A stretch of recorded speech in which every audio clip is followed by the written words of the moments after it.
abandonó las posturas racionalistas para ver entonces en Hume el filósofo por excelencia del siglo XVIII. ¿Ah? Que no lo dijiste Hume inglés. Ah, inglés. Sí, David Hume. Ahora, fíjese lo interesante. Kant, en su crítica de la razón pura, no, de Edimburgo, perdón. De Edimburgo. Sí, de Edimburgo. Kant, en su crítica de la razón pura, propone una alternativa radical contra Descartes y contra el empirismo. Ay, mi favorito. Según Kant, él dice, no hay ideas innatas. Lo que hay son estructuras fundamentales de la mente, dentro de las cuales tenemos que colocar todo lo que los sentidos nos comunican. Pero eso de que hay una idea innata en nosotros, preconcebida, él decía, eso realmente no existe. Él dice que las estructuras fundamentales son el tiempo y el espacio. Y que dentro del tiempo y el espacio hay unas categorías como la causalidad, como la existencia, como la sustancia y otras. Pero él dice que nada de esto se percibe mediante los sentidos, sino que son estructuras que nuestra mente tiene que utilizar para organizar las sensaciones que le llegan. Él planteaba que para pensar acerca de algo tenemos que colocarlo dentro de los moldes que tienen que ver con el tiempo, el espacio y las categorías de causalidad, las categorías de existencia, de sustancia y otras más. Claro, como en el racionalismo se planteaba el elemento de la experiencia, él decía, mira, con la experiencia lo que sucede es que cuando la mente ordena las categorías dentro del tiempo y el espacio, entonces esas experiencias vienen a ser materia de conocimiento sin la intervención de los sentidos. O sea, el ser humano no puede depender de los sentidos.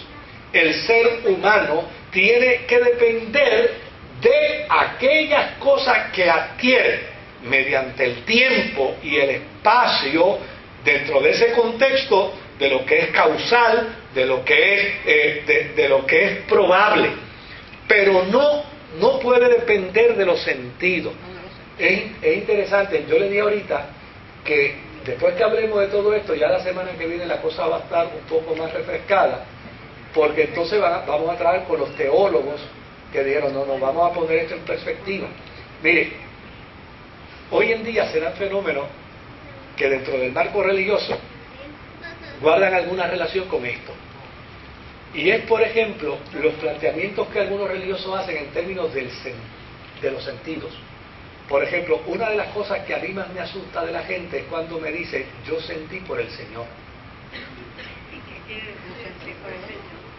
Bueno, a mí me parece que en un lenguaje más claro lo que quiere decir es, a mí me parece. ¿Ve?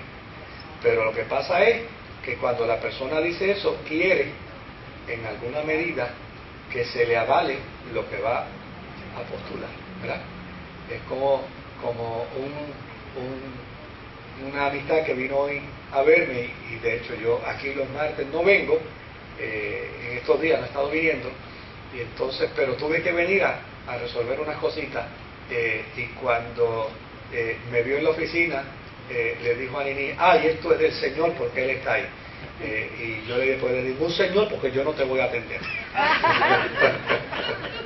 No me venga con esa manipulación, pues no te voy a atender. Claro, se lo estoy diciendo en broma, ¿no? La voy a atender, sí, con mucho gusto. Pero es la manera como la gente a veces depende de los elementos sensoriales en la fe. Y depender de los elementos sensoriales en la fe puede ser muy desatinado a la experiencia de la vida cristiana. ¿Por qué razón? Porque la Biblia es la base para nuestra fe. Sí, cómo no. Sí, hacemos el paréntesis. Yo tengo una compañera de trabajo, ella es cristiana. Sí. ella me estuvo hablando de que en internet salió un documental que cuando uno entra por Edgardo @ no me acuerdo lo otro, Sí. sale una notificación, me dice ella a mí, que en su iglesia lo dijeron, de que en Puerto Rico iba a suceder algo, que iba a venir un tsunami, un temblor de tierra, Sí. y que varias iglesias evangélicas, me dice ella a mí, que habían hablado sobre ese asunto. Sí. Yo le digo a ella, bueno, yo creo en la profecía, pero hay que escudriñarla. Yo no dudo que pueda pasar un temblor de tierra por la sencilla razón de los calores fuertes que están pasando. Pero ella está firmemente convencida, y de hecho mi prima, que ella es cristiana también, hizo un día un culto con un pequeño retiro donde ella trabaja, que es una tienda de venta de cosas cristianas, y una señora que no la conoce a ella fue donde ella y le dijo que preparara provisiones y dinero porque iba a suceder algo. Okay. Entonces, ¿qué sucede? Que bueno, yo me quedé pensando en eso, pero esta compañera mía de trabajo pues me lo dice a cada momento, mira que sí, que eso va a pasar, que hay que guardar provisiones, que va a venir esto, que, yo pienso, mi opinión personal es que Dios no es un Dios de temor, que Dios sí puede hablar y advertir de que algo pueda suceder, pero yo a veces prefiero quedarme callada, porque es como usted dijo, o sea, todo está aquí, en la palabra. Y ella me dice que eso se está repitiendo en varias iglesias evangélicas cristianas, de que Puerto Rico se debe de preparar porque va a suceder algo. Sí, y pero... que ella dice que va a coger un préstamo, que va a comprar un montón de comida. Entonces mi prima también hizo lo mismo, pero ella dice que como no sucedió nada, pues simplemente ella repartió la comida. Ajá. Y que supuestamente un tiempo atrás Guille Ávila y creo que Wanda Rolón habían hablado que el pueblo se humillara por si algo sucedía. Pues mira, el Centro de Investigación de Elementos Sísmicos no es religioso y ha dicho por muchos años que hay probabilidad. Entonces tendríamos que decir que ellos también son profetas. Los meteorólogos acaban de decir hace una semana atrás que ya empezó el periodo de tormenta y de huracanes. Quiere decir que ellos también son profetas. La cosa esta de estudio que está en el oeste de tsunami dice que hay probabilidad de que Puerto Rico pueda, así que quiere decir que ellos también son profetas. Señores, nosotros vivimos en una isla, posibilidades de un huracán las tenemos desde junio hasta el 15 de noviembre. Posibilidad de un terremoto, pues afortunadamente tenemos como 80 años, 100 años que no nos ha pasado uno fuerte, gracias al Señor, pero eso está ahí en la posibilidad. El tsunami tal vez sea un poquito más distante, pero obviamente como resultado de un terremoto pudiera... pero esa postulada como área de tsunami. Sí, claro, pues claro, porque para eso hay unos fondos federales. Bendito el Señor. Eso es bien fácil. Ahora, fíjense lo interesante de esto. Lo que a mí me preocupa es que toda esta gente habla de probabilidad y no son profetas. Pero los profetas hablan de probabilidad y son profetas. Entonces, obviamente yo tengo que pensar qué clase de profetas son, que de lo que hablan es de probabilidad. Y entonces, cuando no se da, vienen con el cuento de que ellos oraron y entonces le dijeron que ya porque ellos habían orado no iba a suceder. Y eso, el Evangelio es más serio que eso. El Evangelio es más íntegro que eso. Y yo creo que un cristiano no debe caer en esa trampa. Yo creo que, pues, obviamente yo tengo en mi casa tormenteras, las tengo guardaditas, pues cuando llegue, ¿verdad? Cuando esté tiempo, pues estamos en la ruta, y hago unas previsiones para este periodo de tiempo, pero yo no voy a caer en el juego de la manipulación de ningún profeta que me diga algo que ya me lo está anunciando meteorología. Pues no me está anunciando nada nuevo. No solo. Sí. No, tranquila, eso, mira, eso, no, eso lo hemos vivido, mira, yo personalmente lo he vivido. Usted sabe la cantidad de gente. Mire, hace como 10 años atrás en Puerto Rico se levantó un individuo y dijo por radio y televisión, de hecho lo entrevistaron los canales de televisión y todo. Él dijo que se iba a acabar, que Puerto Rico iba a ser destruido, que toda esa área norte, noroeste iba a ser destruida. Desde luego la gente empezó a llamar al programa de televisión y yo le dije, ¿en qué fecha es? En tal fecha. Pues vamos a esperar en esa fecha, ¿verdad? Y vamos a ver qué pasa. Ahora, coincidía con que al otro día después de la fecha límite era el programa Respuesta. Yo le dije, así que vamos a esperar hasta esa fecha porque al otro día es Respuesta, y si no estoy aquí pues sucedió, ¿verdad? Ahora, si estoy aquí, él me va a tener que escuchar. Entonces, desde luego, yo esperaba que la persona a las 12 de la noche dijera, con honradez, dijera, mire, yo me equivoqué, perdonen, yo me equivoqué, pero no dijo eso. ¿Sabe lo que dijo? Dijo que él se había ido a orar y que estando en oración el Señor se le apareció y le dijo, por cuanto oraste le voy a dar una oportunidad.